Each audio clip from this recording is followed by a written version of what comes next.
Hello mga ka-farmers, good morning. So dito po tayo ngayon po sa babuyan po ng akin pong mama mga ka-farmers. So ito pong babuyan na ito is kapatid ko po mga ka-farmers. So halika kayo po mga ka-farmers, tingnan po natin yung kanila pong mga biik. So ito lang po yung kanilang biik pong natira mga ka-farmers. 5 lang po mga ka-farmers. Ngunit napakasigla at napaka-healthy po nito. So malakas na pong kumain ng mga ito mga ka-farmers. So may isa pa po silang baboy na pwede pong pang lechonin. So at may 3 fatteners pa po sila doon po mga ka-farmers. Ayan, naghihintay pong pakainin ang mga ito mga ka-farmers.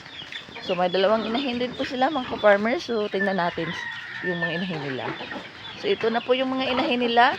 So nagugutom na po ang mga ito mga ka-farmers. Yan po. So pasentadi po sa kumakain. So marumi pa po kasi umagang-umaga pa po mga ka-farmers.